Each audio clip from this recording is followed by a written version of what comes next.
ഹരി ഓം survey ജനാഹ സുഖിനോ ഭവന്തു. ഇപ്പോൾ ഞാൻ മലയാളത്തിൽ നമ്മുടെ സംസ്കൃത ഭാഷയിൽ നിലവിലുള്ള പ്രത്യേക ഒരു വിചിത്രമായ വിസ്മിതമായ ചില വ്യാകരണ അംശങ്ങൾ ഞാൻ പറയാൻ പോകുകയാണ്. അത് എങ്ങനെയാണ് ഈ ബൗദ്ധശാസ്ത്രത്തിനോട് കൂടി സംബദ്ധം പെടുന്നു എന്നാണ്. കാരണം ബൗദ്ധശാസ്ത്രത്തിൽ ഇപ്പോൾ ഈയിടെ ഐൻസ്റ്റീന് അവരുടെ മുമ്പിലുള്ള പണ്ഡിതന്മാർ ഒരുപാട് പറഞ്ഞിട്ടുണ്ട്. അത് എങ്ങനെയാണ് ഈ വ്യാകരണം സംസ്കൃത ഭാഷയിൽ നിലവിലുള്ള വ്യാകരണത്തിന് അനുസരിച്ചിട്ട് പോകുകയാണ്, എങ്ങനെയാണ് പാണിനി മഹർഷി അങ്ങനെ പറഞ്ഞിരിക്കുകയാണ് നമ്മൾ നോക്കാം. വിശേഷതയാ ഞാൻ പറയണത് ഈ ഭൂതകാലം ഉദ്ദേശിച്ച് ആണ്. ഭൂതകാലം എന്ന് പറഞ്ഞു കഴിഞ്ഞാൽ പാസ്റ്റ് ടെൻസ് എന്ന് ആംഗല ഭാഷയിൽ പറയാറുണ്ട്. അതിൽ രണ്ട് വിധമുണ്ട് സാധാരണ എല്ലാ ഭാഷകളിലും. ഈ തെരഞ്ഞ ഭൂതകാലമും അത് വിട്ടിട്ട് അപൂർണ ഭൂതകാലം, അതായത് തെരഞ്ഞ മികച്ച പൂർണ്ണ ഉത്തമ ഭൂതകാലം എന്ന് പറഞ്ഞു കഴിഞ്ഞാൽ പെർഫെക്റ്റ് പാസ്റ്റ് ടെൻസ് ആണ്. മറ്റേത് അപൂർണമായിട്ട് വരും, അതായത് ഇംപെർഫെക്റ്റ് പാസ്റ്റ് ടെൻസിന് എല്ലാ ഭാഷകളിലും നിലവിലുള്ളതാണ് ഈ ഭൂതകാലങ്ങൾ. പിന്നെ വർത്തമാനകാലം, പിന്നെ ഭവിഷ്യകാലങ്ങൾ, അത് വേണ്ട, അത് വിട്ടുത്തുള്ളത്. സംസ്കൃത ഭാഷയിൽ 3 എണ്ണം ഉണ്ട്. അതായത് ഞങ്ങൾ പറയണത് ലങ് ലക്കാരഹ, ലുങ് ലക്കാരഹ, ലിറ്റ് ലക്കാരഹ. ലങ് ലക്കാരഹ സാധാരണ രീതി അപൂർണ ഭൂതകാലമാണ്. ഞാൻ ചെയ്തുകൊണ്ടിരുന്നു, ഐ വാസ് ഡൂയിങ് എന്നാണ്. ഞാൻ ചെയ്തുകൊണ്ട് ചില കാര്യങ്ങൾ വെച്ചോളൂ. ഞാൻ വളരെ സിമ്പിളായിട്ട് വളരെ എളുപ്പമായിട്ട് പറയുക. അപ്പൊ ഞാൻ ചെയ്തുകൊണ്ടിരുന്നു, ഞാൻ ചെയ്യുകയായിരുന്നു, ഞാൻ ചെയ്തുകൊണ്ടിരുന്നു അങ്ങനെ പാസ്റ്റ് കണ്ടിന്യൂസ് ആയിട്ട് വരും. മറ്റേത് ഉത്തമം, അതായത് തികഞ്ഞ സമ്പൂർണമായിട്ടുള്ള ഒരു ഭൂതകാലം, ഞാൻ ചെയ്തു, അത്രയേ ഉള്ളൂ, ഐ ഡിഡ് എന്നാണ്. പക്ഷെ സംസ്കൃത ഭാഷയിൽ 3ാമത്തെ വിശേഷ സ്ഥാനത്തോടുകൂടി ഇരിക്കുകയാണ് ലിറ്റ്ലക്കാരഹ. ലിറ്റ്ലക്കാരഹ എന്ന് പറഞ്ഞു കഴിഞ്ഞാൽ വളരെ ഭൂതകാലങ്ങൾ, അതായത് 1000 വർഷം മുമ്പ് നടന്നിട്ടുള്ള സംഭവങ്ങൾ നമ്മൾ ജീവന സമയങ്ങളിൽ വിട്ടിട്ട്, അതിന് പുറത്ത് വിട്ടിട്ട് നമ്മൾ വേറെ ജീവനക്കാരുടെ സമയങ്ങളിൽ നമ്മൾ പോകുകയാണെങ്കിൽ അവിടെ നടന്നിട്ടുള്ള ഒരു സംഭവങ്ങളാണ്. അതായത് മഹർഷി വാൽമീകി രാമായണം രചയാൻ ചക്കാര എന്ന് നാം പറയും. ലിറ്റ്ലക്കാര രൂപത്തിൽ എഴുതി, ചെയ്തു. ചക്കാരെന്ന് പറയില്ല, ചക്കാരെന്ന് പറയും.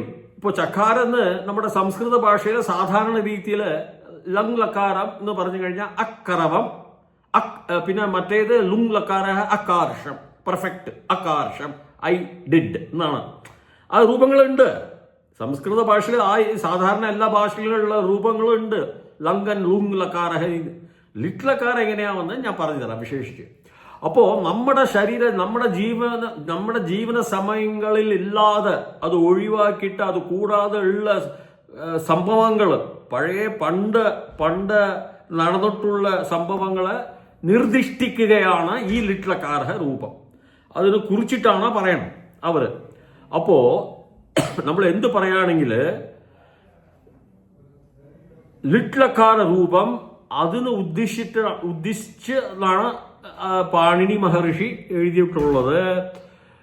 ഇപ്പോ ചക്കാര എന്ന് പറയാ, അത് ലിറ്റ്ലക്കാര രൂപം. അഹം ദദർശ എന്ന് പറഞ്ഞു കഴിഞ്ഞാൽ അത് വന്നിട്ട് ഞാൻ നോക്കി, ഞാൻ കണ്ടു, ഇതാണ് സാധാരണ ഉള്ളത്. ദദർശ എന്ന് പറയും. റചയാൻ ചക്കാര, എഴുതി. അതായത് പണ്ട് 1000 വർഷങ്ങൾക്ക് മുമ്പ് നമ്മൾ ജീവനകാല സമയങ്ങളിൽ വിട്ടൊഴിച്ചിട്ടുള്ള ഒരു സമയങ്ങളാണ് അത്. അപ്പോൾ ഈ പണ്ഡിതന്മാര്, സാധാരണ മറ്റേ പണ്ഡിതന്മാർ അങ്ങനെയൊന്നും അല്ല. താൻ നേരിട്ട് സാക്ഷാത്ത് ഈ ശാരീരിക രൂപത്തിൽ വിദ്യമായിട്ട്, അതായത് നിലവിലുള്ള താൻ പ്രത്യക്ഷമായിട്ട് ഇല്ലാത്ത സമയങ്ങളിൽ നടന്നിട്ടുള്ള ഒരു ഭൂതകാലങ്ങളെ കുറിക്കുകയാണ് എന്ന് അവർ പറയുന്നു. അതായത് ഉദാഹരണമായിട്ട് അമേരിക്കയിലെ വല്ല സംഭവങ്ങൾ നടന്നു, ഞാൻ ഇവിടെയാണ്, 3 വർഷം മുമ്പ് നടന്നു, ഭൂതകാല സമയമാണ്, പാസ്റ്റ് ടെൻസ് ആണ്. പക്ഷെ ഞാൻ അവിടെ നേരിട്ട് സാക്ഷാത്ത് എൻ്റെ ശരീര രൂപത്തിൽ അവിടെ ഇരുന്നില്ല.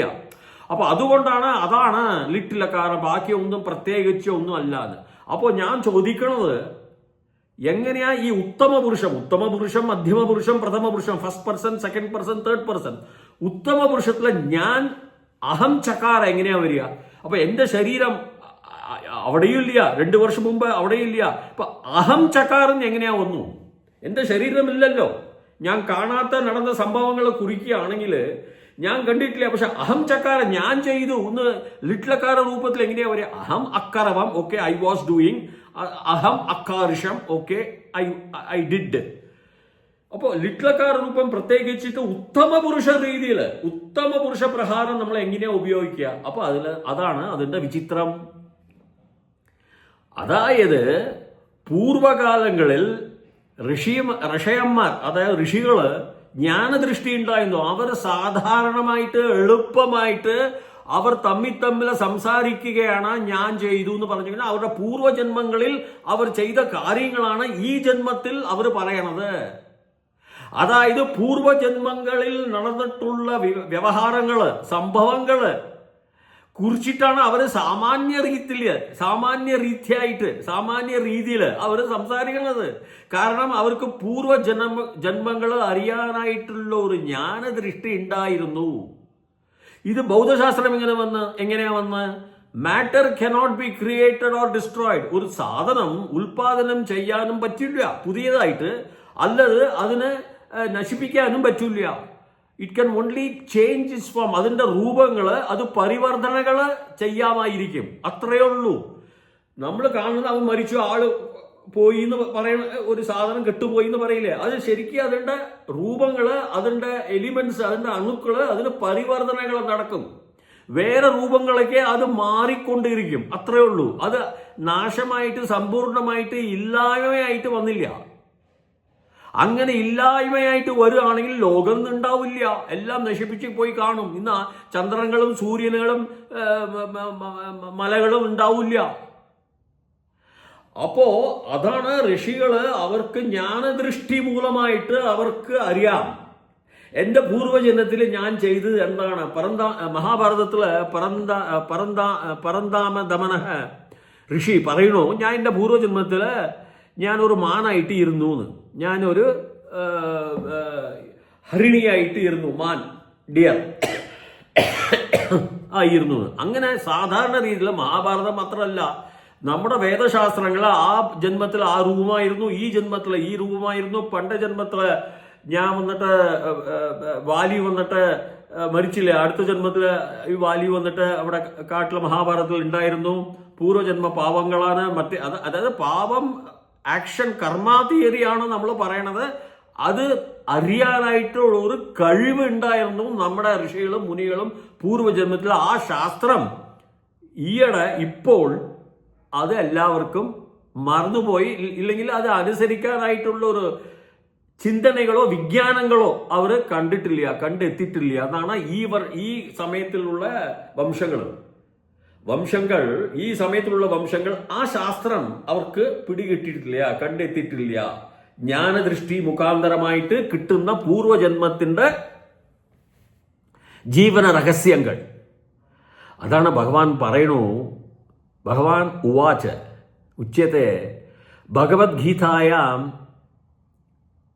ചതുർത്ഥ 4ാമത്തെ വിവാഹം വചനം 5. ഏ അർജുന, ബഹൂനി മേ ജന്മാനി വ്യതിതാനി തവ ച അർജുന താനി അഹം വേദ സർവാണി ന ത്വം വേദ പരന്തപസ്വി. ബഹൂനി മേ ജന്മാനി വ്യതിതാനി, ഞാൻ ഒരുപാട് ജന്മങ്ങൾ ചെലവാക്കിയിട്ടുണ്ട്. വ്യതിതാനി എന്ന് പറഞ്ഞു കഴിഞ്ഞാൽ ശരിക്കും സംസ്കൃതാർത്ഥം ചെലവ് ചെയ്തിട്ടുണ്ട്, ബഹുവചനം. ബഹൂനി മേ ജന്മാനി, എല്ലാം ബഹുവചനങ്ങളാണ്. ജന്മാസ്, ബർത്ത്, സൃഷ്ടി, എൻ്റെ ബർത്താണ്, ജന്മമാണ്.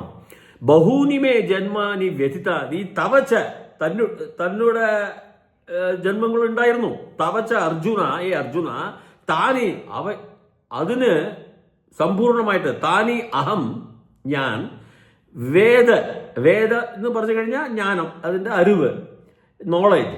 വേദ സർവാണി, എല്ലാം എനിക്കറിയാം. ന ത്വം ത്വം തനിക്ക് അറിയില്ല. കാരണം അപ്പൊ ഭഗവാൻ വളരെ വ്യക്തമായിട്ടും ഉറപ്പായിട്ടും പറയുക, പല ജന്മങ്ങളുണ്ട്, എല്ലാവർക്കും ഉണ്ട്. പക്ഷെ അതിന് അറിയാനായിട്ടുള്ള ഒരു സൂത്രം, വിജ്ഞാനം, പൊതുവിജ്ഞാനം അതിൻ്റെ വേണം. അത് സാധാരണയായിട്ട് കിട്ടില്ല. ധ്യാന മുഖേന കിട്ടും, ഭക്തിമാർഗ മുഖേന കിട്ടും, കർമ്മമാർഗ മുഖേന കിട്ടുമായിരിക്കും. പക്ഷെ ഭഗവാൻ വ്യക്തമായിട്ടും വളരെ തെളിവായിട്ടും പറയുക, എനിക്കറിയാം തനിക്ക് അറിയില്ല. അപ്പോ ഉണ്ടായിരുന്നു. Matter cannot be created or destroyed. Antonio Lavoisier's theorem, physics, അത് അംഗീകരിച്ചു ഐൻസ്റ്റീൻ. വളരെ വ്യക്തമാണ്, അത് എപ്പോഴും ഉണ്ട്. അതിന് യാതൊരു സംശയമില്ല. എവർക്ക് ഏത് വിജ്ഞാനിക്കും യാതൊരു സംശയമില്ല.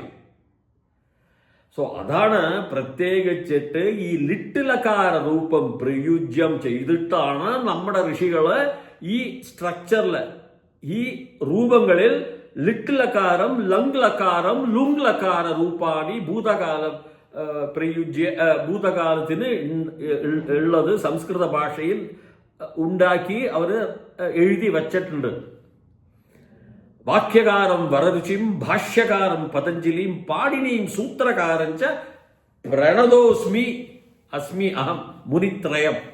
അപ്പോ വരരുചി മലയാളിയാണ്. അപ്പോ അതായത് ഋഷികള് ഇതുപോലെ ലിട്ലകാര രൂപം കൊണ്ടുവന്ന് സ്ഥാപിച്ച്, ലിട്ലകാര രൂപത്തിന്റെ വിശേഷത, പ്രത്യേക വിശേഷം എന്ന് പറഞ്ഞു കഴിഞ്ഞാൽ അതിന്റെ വളരെ പൂർവകാലമായിട്ടുള്ള നടന്നിട്ടുള്ള സംഭവങ്ങള് നമ്മുടെ ജീവിതം, അതായത് ഇപ്പോൾ നിലവിലുള്ള വംശങ്ങളുടെ ജീവിതം ഒഴിവാക്കി വളരെ പൂർവ്വകാലങ്ങള്, പഴയ പണ്ട കാലങ്ങള്, നമ്മുടെ ജീവിതത്തിന് മുമ്പ്, നമ്മുടെ സൃഷ്ടിയുടെ മുമ്പ് ഉള്ള കാര്യങ്ങളും സംഭവങ്ങളും നടന്നിട്ടുള്ള സംഭവങ്ങള് നിർദ്ദിഷ്ടിക്കാനായിട്ടാണ് ഈ ലിട്ലകാര രൂപം ഞങ്ങൾ സ്ഥാപിച്ചിട്ടുള്ളത് എന്നാണ് അവരുടെ വർത്തമാനം, അവരുടെ നിയമനം. ഇതിന് ഞാൻ നിർത്തുകയാണ്. ഇതുപോലെ തന്നെ സംസ്കൃത ഭാഷയിൽ വളരെ ഫിസിക്സ്, വളരെ ഭൗതശാസ്ത്രങ്ങൾ വളരെ ഉണ്ട്.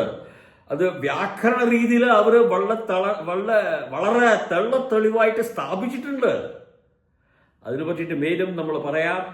അതുപോലെ ഭൂയാ താവത് ശുഭമംഗളം. ഹരി ഓം.